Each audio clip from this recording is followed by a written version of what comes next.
The phone rang in the middle of the night, slicing through the silence like a scream. On the other end, a teenage girl's voice trembled, barely above a whisper. "Please, can someone help me? I don't know what to do. My mum, she's gone. She left, and now I can't reach her. I'm all alone. I'm scared." Her words tumbled out, raw and desperate, as if she was clinging to the line for dear life. The room around her was dark, shadows stretching across the walls, every creak and groan of the house making her flinch. She pressed the phone tighter to her ear, hoping for comfort, for answers, for anything that would make the fear go away. I keep calling her, but she doesn't answer. She promised she'd call every day. She promised she'd come back. But it's been days now. I don't know where she is. I don't know if she's okay. I just want my mum back. Her voice cracked, the weight of loneliness pressing down on her chest. She tried to remember the last time she'd seen her mother's face. The way she'd smiled and hugged her goodbye, promising that everything would be fine. But now, those memories felt like a cruel joke. A reminder of how quickly everything could change. Outside, the world kept turning, oblivious to the panic unfolding in that small, dimly lit room. The girl's hand shook as she clutched the phone, her mind racing with questions she couldn't answer. Where had her mother gone? Why had she left? And what if she never came back? As the call echoed into the night, one question hung in the air, heavy and unspoken. How did a mother's search for love lead to this nightmare? The answer, as you'll soon discover, is more terrifying than anyone could have imagined. Her name was Anna. She was 43. With soft brown hair that curled at the ends, and eyes that always seemed to be searching for something just out of reach.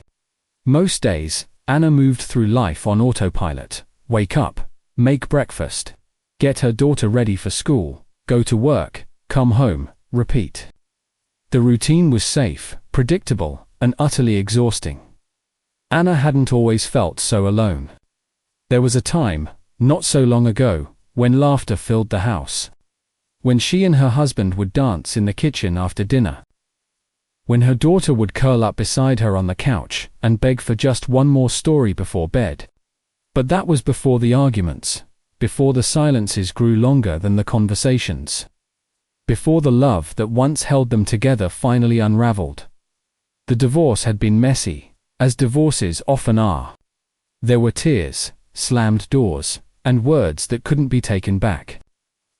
When it was over, Anna was left with a small apartment, a mountain of bills, and a daughter who looked at her with a mixture of love and confusion. She tried to be strong, to keep smiling, to pretend that everything was fine. But at night, when the world was quiet and her daughter was asleep, Anna would lie awake, staring at the ceiling, wondering if this was all her life would ever be. She missed being seen. She missed having someone to talk to, someone who cared about her day, someone who made her feel special. The loneliness was a constant ache, a dull pain that never quite went away. She poured herself into her work, tried to be the best mother she could. But there was always a part of her that felt empty. Anna's friends told her she was brave, that she was doing the right thing by leaving a marriage that no longer made her happy. But bravery didn't keep her warm at night. It didn't fill the silence that settled over the apartment after her daughter went to bed. It didn't stop the doubts that crept in when she looked in the mirror and wondered if she was still lovable. Still worthy of happiness. Her daughter Emily was 15, old enough to sense her mother's sadness, but too young to understand its depth. Emily tried to help in her own way, leaving little notes on the fridge, making Anna tea when she looked tired, hugging her a little tighter before school. Anna cherished those moments, but she worried, too. She worried that her pain was seeping into Emily's life, that her struggles were becoming her daughter's burden. Sometimes, Anna would scroll through old photos on her phone.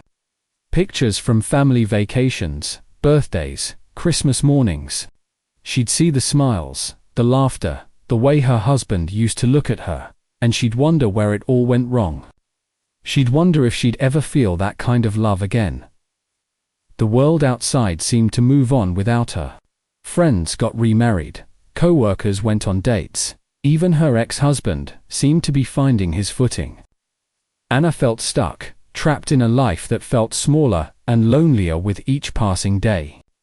She tried online dating once or twice, but the conversations fizzled out, leaving her feeling more invisible than before.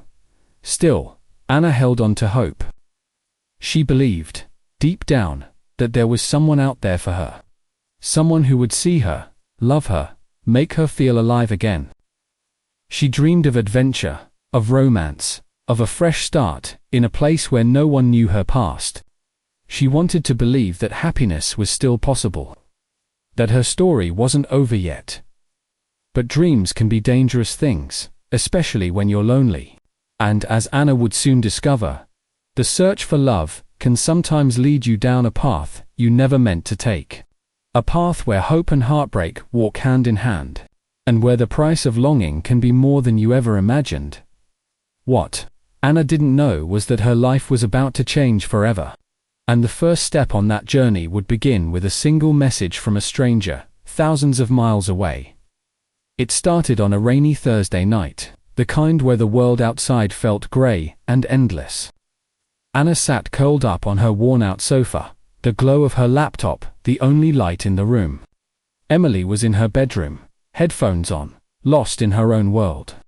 Anna scrolled through her emails, half-heartedly checking messages. When a notification popped up from a site she'd almost forgotten she'd joined. A place for people looking for friendship, maybe more. The message was simple. Hello Anna, I hope you're having a beautiful evening.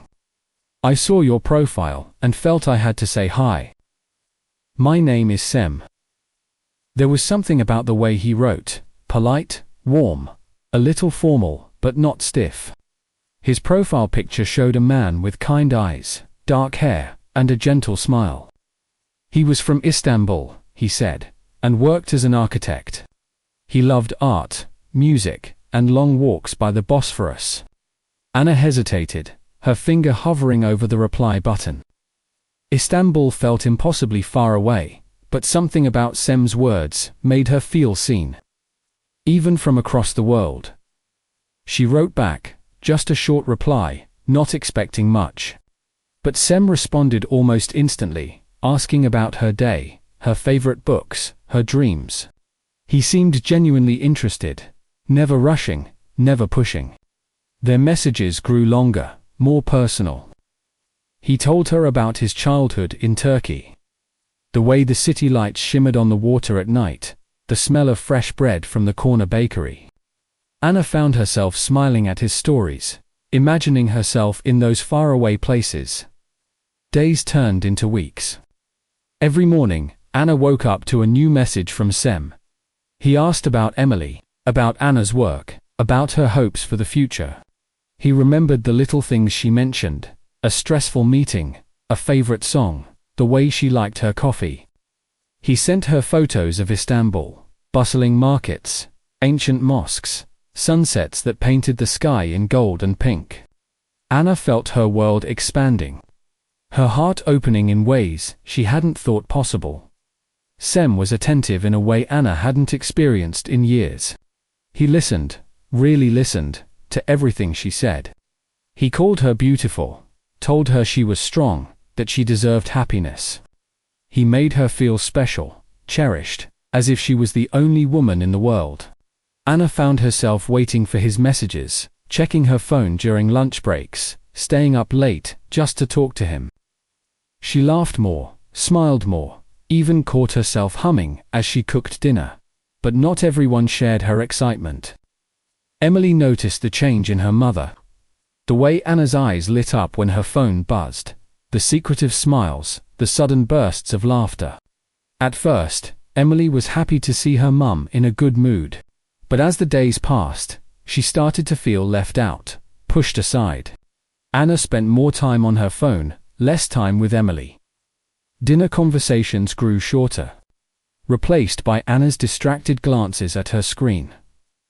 One evening, Emily asked, "Who are you always talking to, Mum?" Anna hesitated, then told her about Sem. She described him as a kind man, someone who made her feel happy again. Emily tried to be supportive, but she couldn't shake the uneasy feeling in her stomach. Istanbul was so far away. How could her mum trust someone she'd never met? Emily worried, but Anna brushed off her concerns, insisting that Sem was different. The romance moved quickly. Sem sent her poems, love songs, even little gifts, a delicate scarf, a silver bracelet. He talked about the future, about Anna visiting Istanbul, about the life they could build together. Anna felt swept up in a whirlwind, her loneliness replaced by hope and excitement.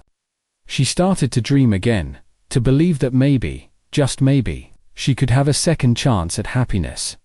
But beneath the surface, doubts lingered.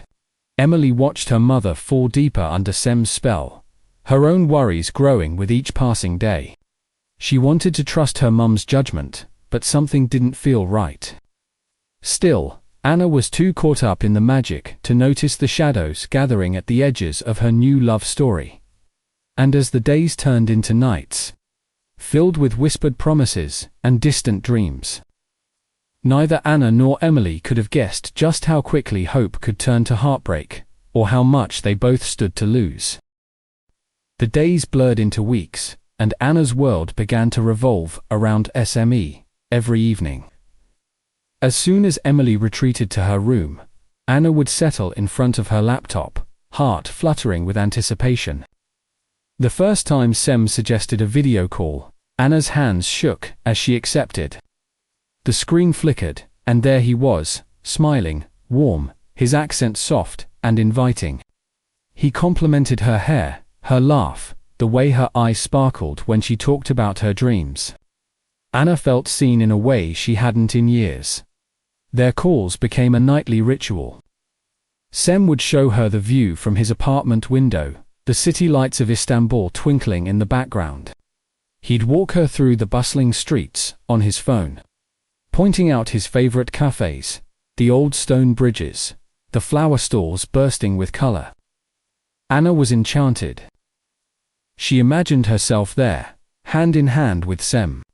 Starting over in a city that felt like a fairy tale, Sem's gifts began arriving in the mail. Delicate gold earrings, a silk scarf in Anna's favorite shade of blue, a handwritten letter sealed with wax. Each package came with a note. "For my beautiful Anna, so you know I'm always thinking of you." Anna would press the scarf to her face, breathing in the faint scent of perfume, her heart aching with longing. She wore the earrings to work, feeling special, chosen. Sem's promises grew bolder. He spoke of a life together in Istanbul, of waking up beside her every morning, of showing her the world. He painted vivid pictures of their future, dinners by the Bosphorus, weekend trips to the countryside, laughter echoing through sunlit rooms. He told her he'd found a beautiful apartment for them, close to the sea, with a room just for Emily. "You and your daughter will be safe and loved here," he promised. "I want to give you the life you deserve." Anna clung to every word. She started learning Turkish phrases, practicing them shyly on their calls. She researched schools in Istanbul, daydreamed about new beginnings. She even began to save money, tucking away every spare dollar for the move she was sure would change everything. Her friends noticed the change in her. She was lighter, happier, almost glowing. But Anna kept most of the details to herself, afraid they wouldn't understand. Meanwhile, Emily felt herself slipping further into the background. She watched her mother drift away, lost in a world of late-night calls and secret smiles. Anna missed school meetings, forgot to sign permission slips, burned dinner more than once. When Emily tried to talk to her, Anna would brush her off, promising they'd spend time together soon. But soon never seemed to come. Emily grew resentful, then worried. She tried to talk to her mum about her fears, but Anna only grew defensive. "You don't understand, Emily. Sem is different. He loves us. He wants to take care of us." Emily wanted to believe her, but the distance between them felt like an ocean. Cem, for his part, seemed to sense Anna's growing obsession. He began to call her my soulmate, telling her he'd never felt this way before.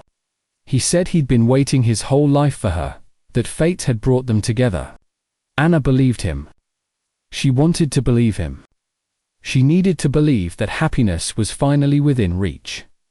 But behind every promise, a secret was waiting. Anna couldn't see the warning signs, how quickly Sem's affection had turned to possession. How his questions about her finances grew more frequent. How he discouraged her from talking to friends about their plans. She was too caught up in the dream to notice the cracks forming beneath the surface, and as Anna fell deeper under Sem's spell, Emily watched helplessly, feeling more alone than ever. Neither of them knew it yet, but the life they were chasing was about to slip through their fingers, and the cost would be more than either of them could bear. Anna stood at the kitchen counter, her hands wrapped around a mug of tea gone cold. The apartment was quiet, except for the hum of the refrigerator and the distant sound of Emily's music drifting from her bedroom. Anna stared at the calendar on the wall, each day marked with a red X, counting down to something she'd never imagined she'd do. Sem's voice echoed in her mind, soft and persuasive. "Come to Istanbul, Anna. Start our life together. I'll take care of everything. You and Emily will be so happy here." He'd said it so many times, it had started to feel like a promise she couldn't break. Anna wanted to believe him. She wanted to believe in love, in second chances, in the idea that happiness was waiting for her just across the sea. But the decision wasn't simple. Every time she looked at Emily, Anna's heart twisted with guilt. Emily was her world, her reason for getting up every morning, her anchor in the storm. But lately, Anna felt like she was drowning, pulled under by loneliness and longing. Sem was a lifeline, a chance to start over, to be cherished again. Anna told herself she was doing this for both of them. That Emily deserved a mother who was happy, who could show her what it meant to take a risk for love.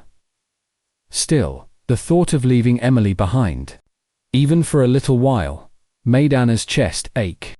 She tried to talk herself into it. "It's just for a few months," she whispered. "Just until I get settled. Then I'll bring her to Istanbul, and we'll be together again." She arranged for Emily to stay with her sister, Aunt Rachel, who lived a few towns over. Rachel was kind, responsible, and loved Emily like her own. Anna told herself Emily would be safe, that she'd visit as often as she could, that it was only temporary. The night before she left, Anna sat on the edge of Emily's bed, watching her daughter sleep. Emily looked so young, her face soft and peaceful, in the glow of the nightlight. Anna reached out, brushing a strand of hair from Emily's forehead, her heart heavy with love and regret. She wanted to wake her, to hold her close, and promise she'd never leave. But Anna knew if she did, she might never find the courage to go. The morning of her departure, Anna tried to be brave. She hugged Emily tight, breathing in the familiar scent of her shampoo, memorizing the feel of her arms around her. Emily clung to her, silent tears slipping down her cheeks. "You don't have to go, Mum," she whispered. Anna swallowed hard, forcing a smile. "I'll be back before you know it. And then we'll start our new life together. I promise." Rachel arrived, her face a mix of concern and forced cheerfulness. She helped Anna load her suitcase into the car, offering reassurances Anna barely heard. As they drove away, Anna looked back at the apartment, at Emily standing in the doorway, waving with trembling hands. Anna's vision blurred with tears, her heart pounding with hope and fear, at the airport. Anna's hands shook as she handed over her passport. She tried to focus on Sem's words, on the future he'd painted for her, but doubts crept in, around the edges. Was she doing the right thing? Was love worth this risk? She pushed the questions aside, telling herself it was too late to turn back. As the plane lifted off, Anna pressed her forehead to the window, watching the city shrink below her. She whispered a silent prayer for Emily, for herself, for the promise of a new beginning.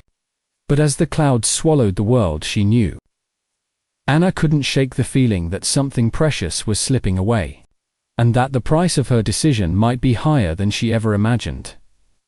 The plane touched down just as the sun was rising, painting the sky in streaks of gold and pink. Anna pressed her face to the window, heart pounding with anticipation. Istanbul looked like a city from a storybook, minarets piercing the morning mist. The Bosphorus, shimmering in the early light, ancient buildings nestled beside sleek, modern towers. She felt a rush of hope, a sense that her new life was finally beginning. The airport was a blur of unfamiliar sounds and languages. Anna clutched her suitcase, nerves fluttering in her stomach as she searched the crowd for Sem. Then she saw him, tall, handsome, holding a bouquet of white lilies. His smile was wide and genuine, and when he pulled her into a hug, Anna felt the last of her doubts melt away. "Welcome to Istanbul, my love," he whispered, his accent soft and musical. "You're finally here." Sem took her hand and led her outside, where the city buzzed with life. The air was thick with the scent of roasting chestnuts and strong coffee.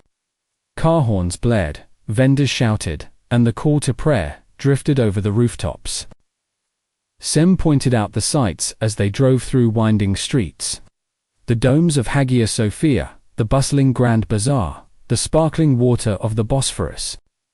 Anna drank it all in, her senses overwhelmed and delighted.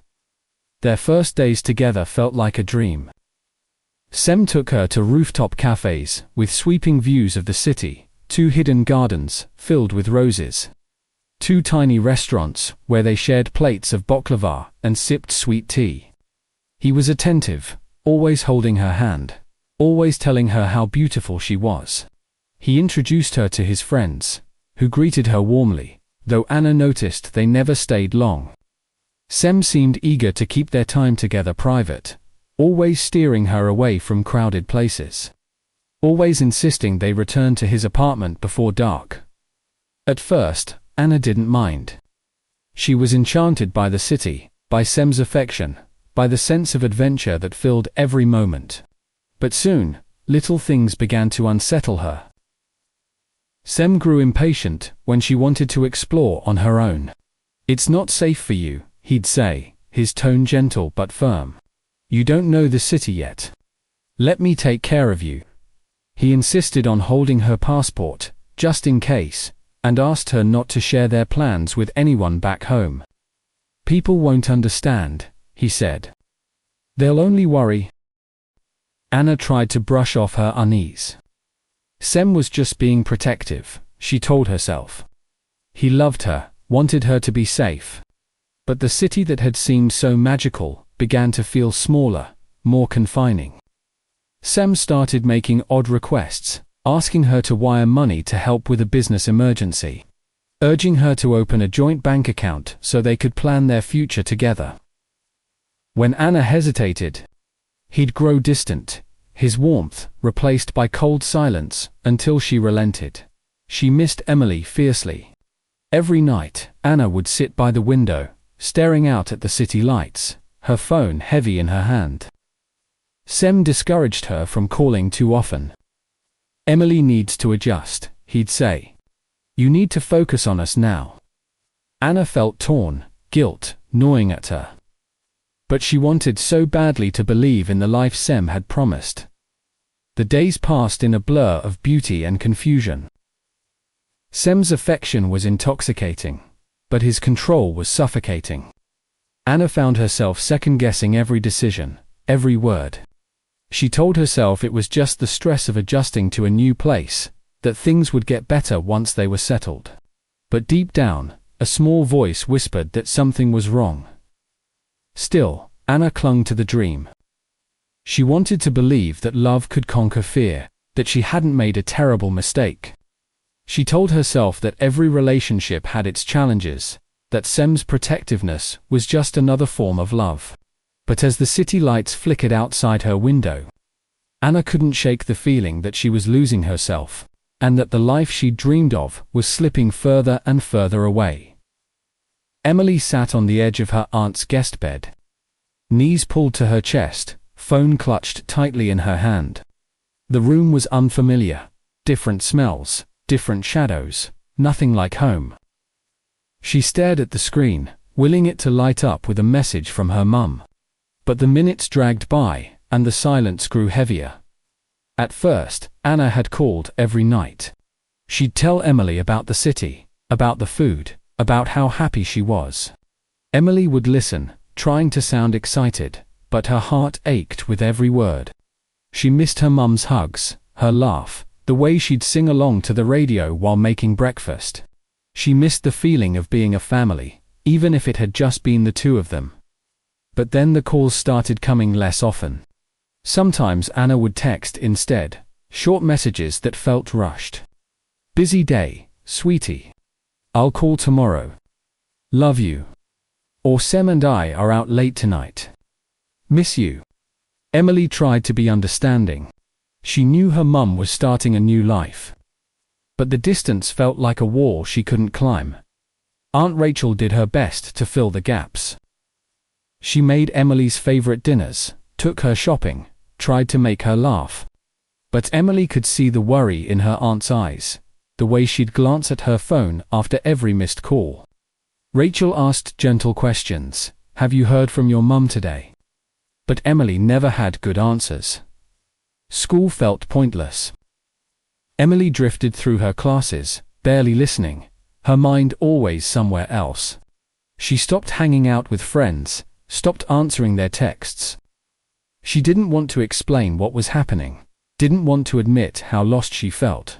At night, she'd lie awake, replaying her last conversation with her mum, searching for clues in Anna's voice. Was she really happy? Was she safe? One evening, after another missed call, Emily tried to reach her mum. She dialed again and again, but each time the call went straight to voicemail. Her messages went unanswered. Panic clawed at her chest. She scrolled through old photos, desperate for comfort. But the memories only made the emptiness worse. Rachel noticed the change. She sat beside Emily on the bed, wrapping an arm around her shoulders. She'll call soon, honey. She loves you. Emily nodded, but the words felt hollow. She wanted to believe them, but doubt was creeping in. Why wasn't her mum answering? Why did she sound so different, so distant, when she did call? Days turned into weeks. Emily's world shrank to the size of her phone screen, every vibration a jolt of hope, every silence a new ache. She started to wonder if her mum was hiding something, if there was more to the story than Anna was letting on. Sometimes, Anna's voice sounded strained, her words careful, as if she was afraid someone might be listening. Emily tried to ask questions, but Anna always changed the subject. Everything's fine, sweetheart. I'm just busy. Don't worry about me. But Emily did worry. She worried all the time. She worried about the way her mum's messages had changed. About the things she wasn't saying. One night, after another call went unanswered, Emily sat in the dark, tears streaming down her face. She whispered into the silence, "Please. Mum, just tell me what's really going on." But the only answer was the hum of the city outside, and the growing fear that something was terribly wrong. What was happening in Istanbul that her mother couldn't say? Emily didn't know it yet, but the truth was more frightening than she could ever imagine. And as the days passed, the distance between them grew wider, filled with secrets, silence, and a fear that refused to let go. Anna's days in Istanbul began to blur together, each one a little more suffocating than the last. At first, she tried to hold on to the magic, the city's beauty, Sem's affection, the hope that she'd finally found her place in the world. But slowly, almost imperceptibly, her world began to shrink. It started with small things. Sem would frown when Anna mentioned calling Emily or her sister. "You just talked to them yesterday," he'd say, his voice gentle but firm. You're here now, Anna. You need to focus on us, on building our life together. Anna wanted to protest, but she didn't want to seem ungrateful. She told herself he was right. She was in a new country, starting a new chapter. Maybe she did need to let go of the past, just a little. But the calls home became less frequent. And when Anna did manage to speak to Emily, Sem would hover nearby, listening. If Anna tried to talk privately, he'd find a reason to interrupt. Come, Anna, let's go for a walk, or I need your help with something. Anna felt guilty, torn between her daughter and the man who promised her everything. Sem's protectiveness soon turned to control. He insisted on handling all their money, saying it was easier that way. You don't know the banks here, he explained. Let me take care of it. He asked Anna to transfer her savings into a joint account, promising it was just until she got settled. When she hesitated, he grew cold, accusing her of not trusting him. If you love me, Anna, you'll show it. We're a team now. Anna's heart pounded with anxiety, but she didn't want to lose him. She told herself it was normal to share finances with a partner, that Sem was just trying to help. She wired the money, feeling a knot tighten in her stomach as she watched the numbers disappear from her account. The apartment, once a haven, began to feel like a cage. Sem discouraged her from going out alone, warning her about pickpockets and unfriendly locals. It's not safe for you, he'd say, locking the door behind him when he left. Anna spent hours staring out the window, watching the city bustle below, feeling more alone than ever. When she tried to reach out to friends back home, Sem would get angry. Why do you need them? You have me now. He'd sulk for hours, refusing to speak to her until she apologized. Anna found herself deleting messages, avoiding social media, afraid of upsetting him. She told herself it was just a rough patch, that things would get better once they were truly settled. But the pressure kept mounting. Sem started asking for more money, first for a business deal that had gone wrong, then for rent, then for bills that always seemed to be overdue. Each time he promised it was temporary, that he'd pay her back as soon as things improved. Anna wanted to believe him, but the requests never stopped. When she questioned him, Sem would turn the blame on her. You don't trust me. After everything I've done for you, this is how you treat me. Anna's confidence began to erode. She second-guessed every decision, every word. Sem would twist her concerns, making her feel foolish for doubting him. You're just stressed, he'd say, stroking her hair. You're tired. You don't understand how things work here. He'd remind her of how much he loved her, how lucky she was to have found him. Anna clung to those moments of tenderness, desperate for reassurance. But the fear was growing. She missed Emily with a pain that felt physical, but every time she tried to call, Sem found a reason to stop her. She's fine, Anna. You worry too much. Focus on us. Anna's dreams of a new life began to crumble, replaced by a gnawing sense of dread. She felt trapped, isolated. Her world reduced to the four walls of Sem's apartment and the sound of his voice telling her what to think, what to feel, who to trust.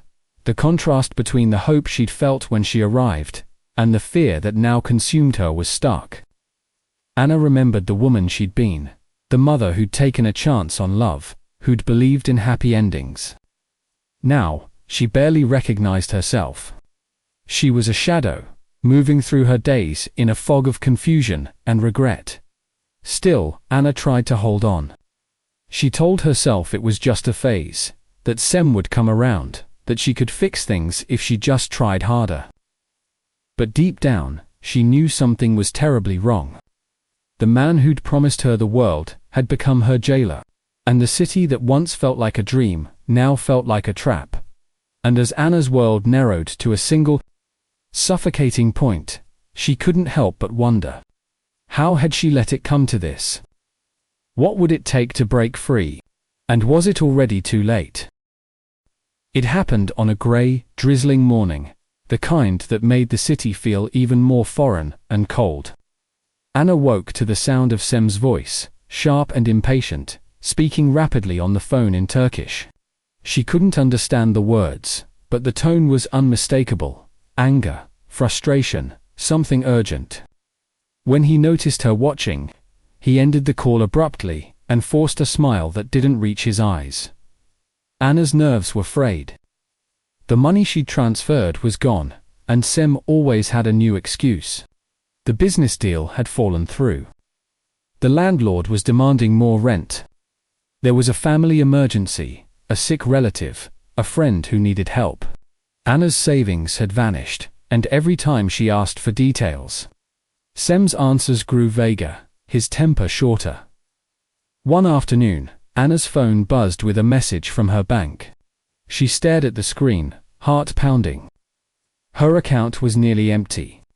She tried to log in to the joint account Sem had insisted on, but the password no longer worked. Panic rose in her chest.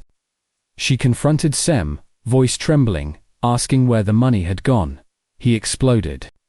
"Why are you accusing me? After everything I've done for you? You're ungrateful, Anna. You don't understand how things work here." His words cut deep, twisting her doubts into guilt. He stormed out, slamming the door behind him, leaving Anna alone in the silent apartment, desperate. Anna searched the apartment for anything that might explain what was happening. She found a stack of unopened letters, all addressed to different names. Receipts for expensive electronics, jewelry, and wire transfers she'd never authorized. Her hands shook as she pieced together the truth. Sem had been using her, draining her accounts. Lying to her face, the realization hit her like a wave. Every promise, every tender word, every plan for the future, it had all been a lie. Anna's knees buckled, and she sank to the floor, sobbing. She thought of Emily, of the life she'd left behind, of the warnings she'd ignored. The shame was overwhelming. How could she have been so blind? How could she have risked everything for a man she barely knew? Anna tried to call her sister, but her phone was dead. The charger was missing. She searched for her passport, but it was gone too. Sem had taken everything. Her money, her documents, her sense of safety. She was trapped, alone in a city where she didn't speak the language, with no way to get help. The days blurred together. Sem returned only to demand more money, growing more aggressive each time. When Anna told him she had nothing left, his affection vanished. He mocked her, called her stupid, told her she was worthless. The man who had once called her his soulmate now treated her like a burden. A nuisance, a problem to be solved. Anna's world collapsed. She stopped eating, stopped sleeping, stopped hoping. She replayed every moment in her mind, searching for the signs she'd missed, the warnings she'd ignored. She thought of Emily, her sweet girl, waiting for calls that would never come. The guilt was suffocating. One night, Anna heard Sem on the phone again, his voice low and urgent. She caught a few English words. "New one. Money soon. Don't worry." The truth was undeniable now. Sem was a predator, a professional scammer, and she was just one of many victims. Anna's heartbreak turned to fury, then to terror. If he could do this to her, what else was he capable of? She knew she had to get out. But with no money, no passport, and no one to trust, escape felt impossible. Anna's mind raced with fear. What if Sem found out she knew the truth? What if he hurt her? What if she never saw Emily again? But the worst was yet to come. Anna's nightmare was only beginning, and the choices she made next would determine whether she'd ever make it home, or if she'd become just another lost soul in a city that had promised her everything and taken it all away. Anna's heart pounded in her chest as she stared at the locked door. The weight of her situation pressing down on her like a stone. She was trapped, no money, no passport, no friends. And a man she once trusted, now turning colder and more threatening by the day. Every time Sem left the apartment, she listened for the click of the lock, hoping for a chance, any chance, to get out. She tried to reason with him at first, begging for her documents, pleading to call her daughter. Sem only laughed, his eyes hard. "You're not going anywhere, Anna. You have nothing here without me." The words chilled her to the bone. She realized then that she was truly alone, and that no one was coming to save her. Anna's desperation grew. She searched the apartment for anything that could help, a spare key, a hidden phone, even loose change. She found nothing. The windows were too high, the neighbors distant and uninterested. She tried to remember the Turkish words Sem had taught her, piecing together enough to ask for help if she ever made it outside. One afternoon, while Sem was in the shower, Anna noticed he'd left his phone on the table. Her hands shook as she picked it up, quickly scrolling through his contacts. She found a number labeled taxi and dialed, praying someone would understand her. In broken English, she begged for a car to the nearest police station. The driver agreed. But Anna knew she had only minutes before Sem would notice. She grabbed her coat and slipped out the door, heart racing. The hallway felt endless, every footstep echoing like a warning. She made it to the street, just as the taxi pulled up. She dove inside, breathless, urging the driver to go, go, go. As the car sped away, Anna glanced back and saw Sem running after her. Shouting threats she couldn't understand, but felt deep in her bones, at the police station. Anna tried to explain her situation, piecing together words and gestures. The officers listened, their faces a mix of concern and confusion. She showed them what little she had, her empty wallet, the bruises on her arm, the fear in her eyes. Finally, one officer nodded and made a call. Anna waited, trembling, as they tried to track down her embassy. Sem's threats echoed in her mind. She knew he would be looking for her, that he wouldn't let her go easily. Every time the door opened, Anna flinched, terrified he'd found her. But the officers kept her safe, and after what felt like hours, a woman from the embassy arrived. She spoke English, her voice calm and reassuring.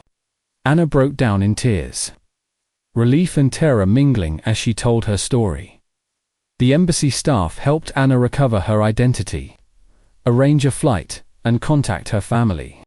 The process was slow, every moment filled with anxiety that Sem would appear. But Anna clung to hope, to the thought of Emily's face, to the promise of home.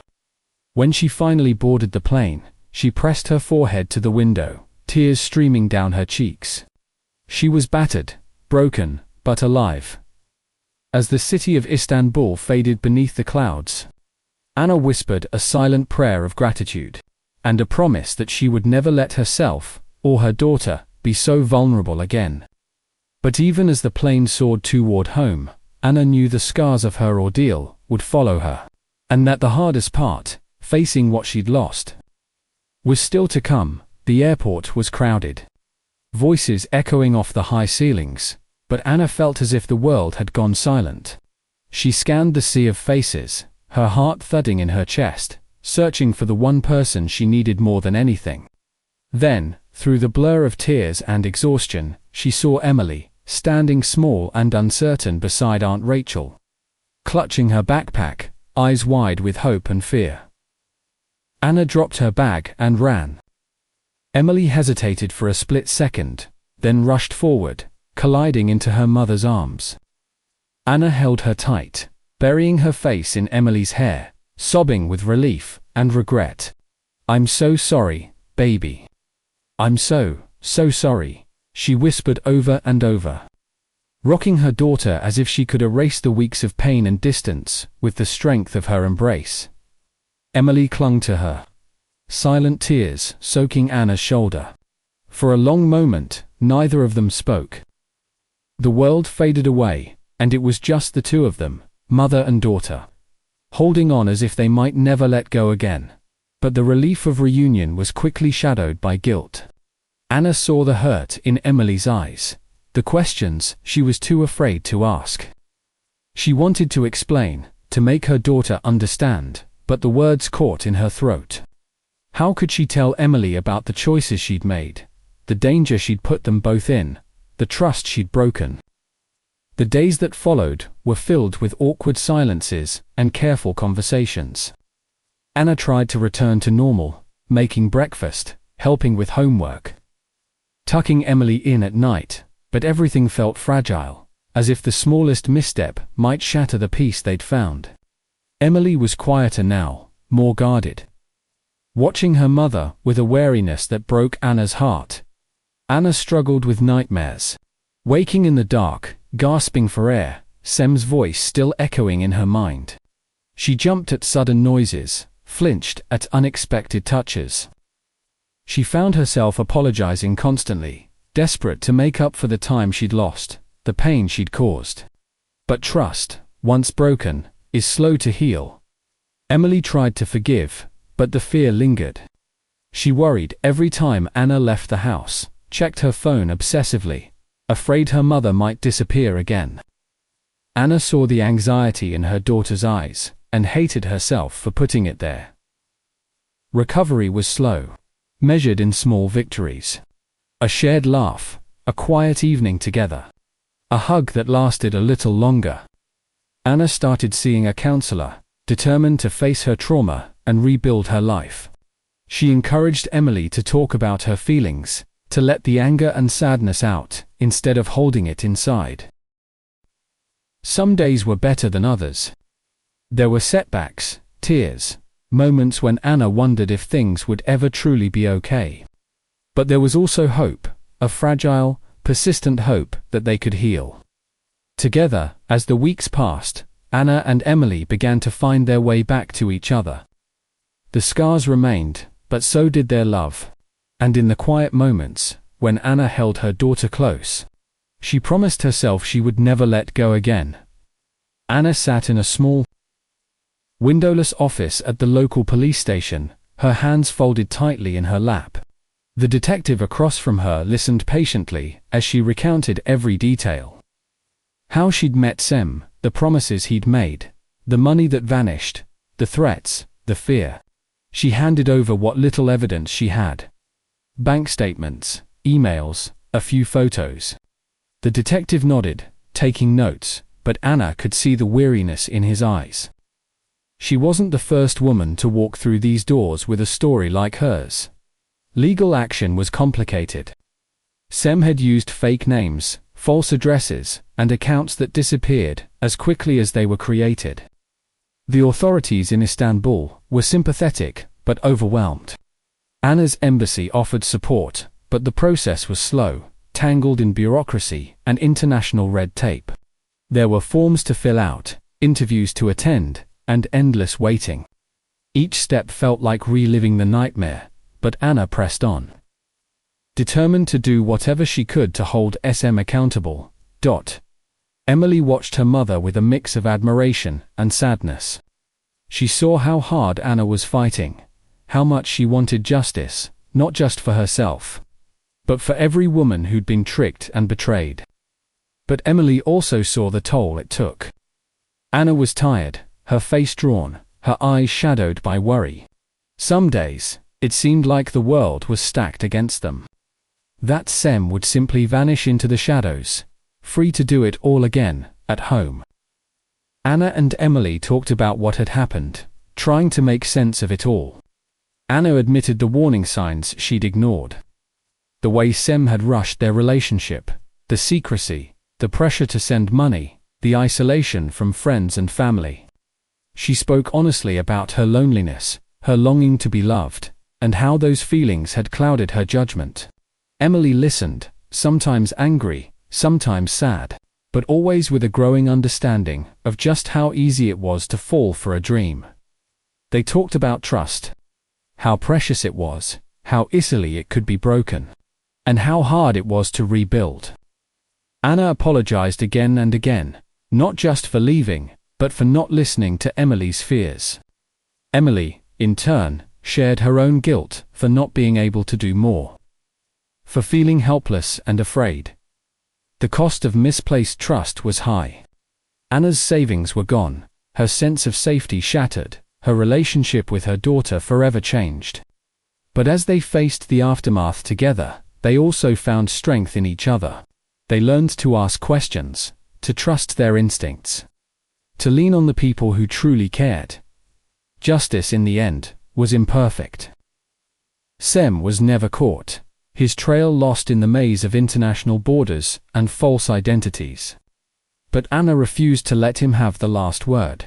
She spoke out, sharing her story with others, determined to turn her pain into a warning for anyone who might find themselves in her shoes.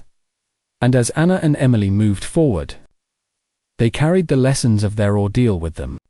A reminder that love should never come at the cost of your safety, your dignity, or your peace of mind. If you're listening to Anna and Emily's story, you might be wondering how something like this could happen. The truth is, it happens every day, to people of all ages, backgrounds, and walks of life. Romance scams don't just prey on the lonely, they prey on hope, on trust, on the very human desire to be seen and loved. Anna's story is a cautionary tale, but it's also a call to awareness, to compassion, and to action. There are warning signs, if you know what to look for. Be wary of anyone who moves too quickly, who showers you with affection and promises before you've even met in person. Watch for secrecy, if they avoid video calls.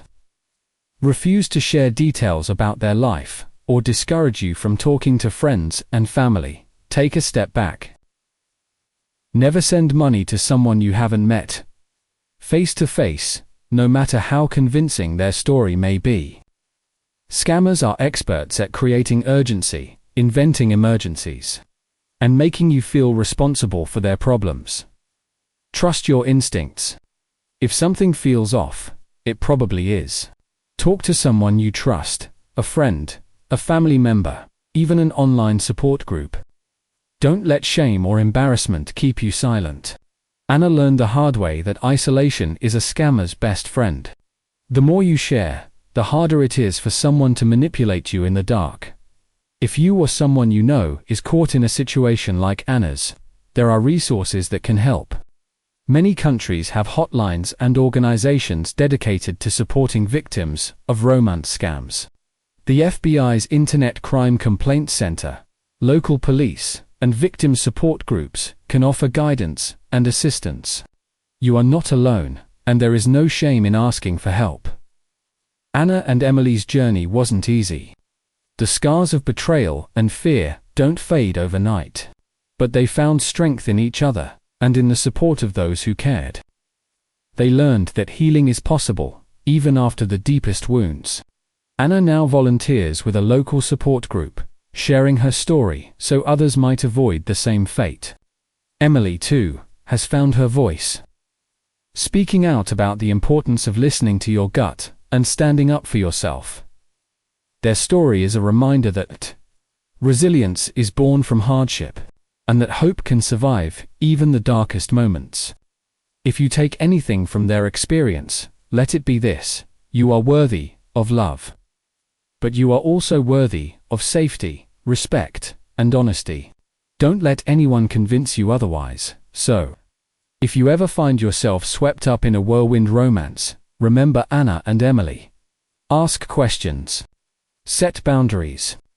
Reach out for support.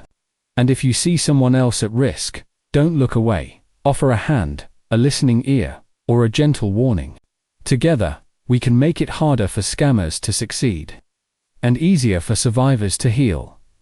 Stay safe, stay connected, and never forget that your story is still yours to write.